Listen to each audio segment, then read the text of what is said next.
ओम शांति। आज का हमारा अनुभव है एक ऐसी महान विभूति का जिन्होंने अपने नाम के साथ साथ अपने जीवन को तो प्रकाशित किया ही किया, लेकिन साथ साथ न जाने ऐसी कितनी ही आत्माओं के जीवन से अंधकार को हटाकर उनका जीवन प्रकाशित किया।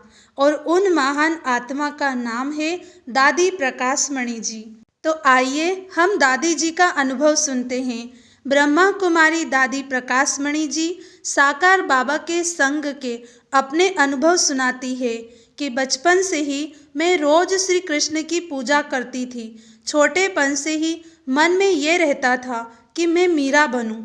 मैं मीरा की कहानी जानती थी। हमारे घर के पास ही राधे कृष्ण का मंदिर था। सुबह और शाम को मंदिर में जाकर पूजा जरूर करती थी।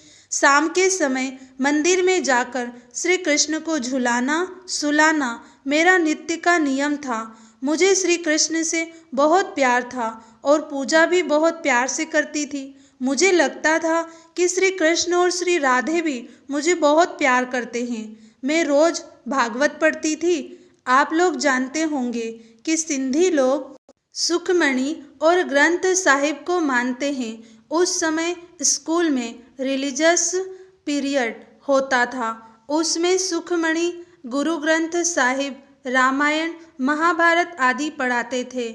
स्कूल में उनको सुनने और पढ़ने में मुझे बहुत आनंद आता था। मुझे याद है कि रिलीजियस पीरियड में मैं हमेशा नंबर 1 आती थी और 65% से 70% तक मार्क्स लेती थी। मुझे पढ़ाई से भी बहुत प्यार था। मैं स्कूल में सदा ही पहला, दूसरा या तीसरा नंबर लेती थी। इससे कम नंबर कभी नहीं लिया। इसलिए स्कूल में टीचर्स भी मुझे बहुत प्यार करते थे।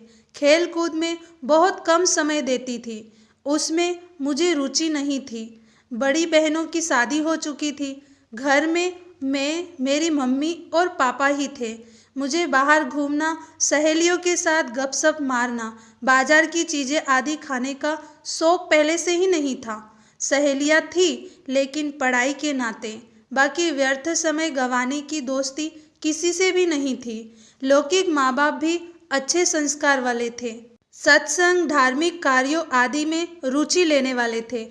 इसलिए मेरे संस्कार भी बचपन से ही अच्छे ही थे। मुझे याद नहीं है कि मैंने कभी चंचलता की हो और माँ बाप ने मुझे थप्पड़ लगाया हो, गुस्सा किया हो। मैंने स्कूल में कभी किसी से न झगड़ा किया न लड़ाई की। जब मैं 14 वर्ष की हो गई तब ज्ञान में आई थी। उस समय मैट्रिक में पढ़ती थी। मैंने जिंदगी में अंदर जाकर सिनेमा हॉल देखा तक नहीं है। लौकिक पिताजी स्वामी गंगेश्वरानंद जी के शिष्य थे। जब पिताजी उनके पास जाते थे तो मुझे भी साथ में ले चलते थे। स्वामी जी ज्योतिषविद थे और मेरे पिताजी से कहा करते थे कि तुम्हारी बेटी शादी नहीं करेगी और वो मीरा बनेगी। मुझे बचपन से ही खाने पीने का, देखने पहनने का शौक नहीं था। मुझे याद नहीं है कि मैंने मम्मी से कभी कहा हो कि मुझे ऐसा ऐसा फ्रॉक चाहिए, कपड़े आदि चाहिए, अथवा आज ये खाने का दिल हो रहा है ये बनाओ। कभी भी नहीं। छोटेपन से ही मेरे मनपसंद स्लोगन थे कि मांगने से मरना भला, इच्छा रखना अज्ञान है। मैं सोचती थी कि गोपियाँ थोड़े ही इच्छा रखती थी, मीरा थोड़े ही इच्छा रखती थी। वे नहीं रखती थी तो मैं क्यों रखूं? हाँ, मुझे एक इच्छा जरूर थी कि मैं श्री कृष्ण का दीदार करूं या विष्णु का दीदार करूं। मुझे यही मन में लगन रहती थी कि कब भगवान विष्णु के दर्शन होंगे, कब भगवान श्री कृष्ण के दर्शन होंगे। उस समय तो इनको ही भगवान मानते थे ना। सन 1937 में जब मैं मैट्रिक में पढ़ रही थी तो सब विषय इतिहास, भूगोल, गणित, विज्ञान आदि अंग्रेजी भाषा में ही पढ़ाते थे। उसी स्कूल में मम्मा भी पढ़ती थी। मैं और मम्मा एक ही बेंच पर बैठते थे। मम्मा के साथ क्लास फ्रेंड्स के नाते ही मित्रता थी। बाकी उनके बारे में कुछ जानती नहीं थी। मम्मा बहुत स्वीट थी, लंबे लंबे बाल और सुंदर रूप था। मुझे तो मम्मा बहुत अच्छी लगती थी। उस समय भी दशहरा और दिवाली के दिनों में 3 सप्ताह की छुट्टियां मिलती थी। हम उन छुट्टियों में मंदिरों और सत्संगों में जाया करते थे। सवेरे सवेरे दिवाली के समय हैदराबाद में ठंडी पड़ती थी। एक बार मैं सोई हुई थी, सपने में मुझे सामने एक सुंदर बगीचा दिखाई पड़ा। उस बगीचे में चारों तरफ लाइट ही लाइट थी। लाइट भी बहुत सुंदर थी। दूर दूर तक बड़े बड़े फूल फल लगे हुए थे। उस बगीचे में पहले लाइट आई। उसी लाइट के बीच से छोटा सा श्री कृष्ण बहुत दूर से बंसी लेकर नाचता नाचता मेरे पास आया। जब वह मेरे समीप आया तो मुझे बहुत खुशी हुई। वह और नज़दीक आया। ये देखकर और खुशी हुई। मैं उसको देखती रही और बहुत खुश होती रही। देखते देखते ही श्री कृष्ण के पीछे एक सफ़ेद वस्त्रधारी फरिश्ता आया। छोटेपन में सत्यनारायण की कथा में सुनते थे कि भगवान बूढ़े के वेश में आता है। जब श्री कृष्ण के पीछे ये फरिश्ता देखा तो मुझे लगा कि मैं भगवान सत्यनारायण को देख रही हूँ। मैं कभी श्री कृष्ण को देखूं, कभी उस बूढ़े तनधारी फरिश्ते को देखूं। दोनों मुझे बहुत प्यारे लगते थे। इतने में ही मैं जाग गई। मुझे बहुत खुशी हुई। सुना था कि अगर भगवान का दीदार होता है तो किसी को सुनाना नहीं चाहिए। जैसे गूंगा मिठाई खाता है तो उसको पता नहीं, वो किसी को बता नहीं सकता, अंदर ही अंदर उसका आनंद लेता रहता है।